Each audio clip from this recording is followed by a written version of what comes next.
شیطان جو انسان کا اولین دشمن ہے، اس نے انسان کو مختلف اور لاتعداد طریقوں سے گمراہ کرنے، اس کی عبادت کو خراب کرنے اور اس کے اعمال کو رائگاں کرنے کی قسم کھائی تھی۔ اور انہی طریقوں میں ایک طریقہ ریا و جمود اور دل میں فاسد نیت کا ہونا، خود پسندی اور اپنی عبادات کو بہت زیادہ سمجھنا اور انسان کو گناہ کے دلدل میں دھکیلنا ہے، جس کے نتیجے میں اس کا عمل رائگاں ہو جائے اور اس کی کوششیں بیکار چلی جائیں۔ جیسے کوئی آدمی کھیت میں بیج بوتا ہے اور بڑی مشقت اور تھکان کے بعد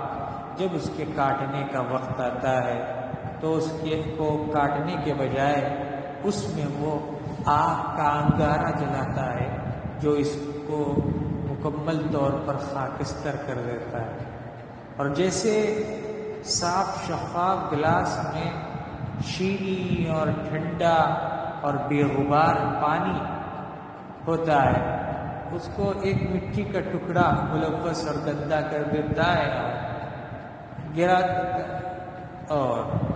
کوئی کیڑا اس میں داخل ہو کر کے اس کو آلودہ کر دیتا ہے۔ اسی طرح سے ریا اور گناہ بھی وہی عمل کرتے ہیں جب عبادت میں داخل ہو جاتے ہیں، اس لیے کہ نماز ریا کے ذریعے سے، عبادت خود نمائی کے ذریعے سے، اور صدقات احسان جتلانے کی وجہ سے،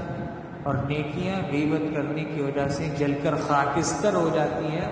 کوئی اس کا اثر اور نشان باقی نہیں رہتا۔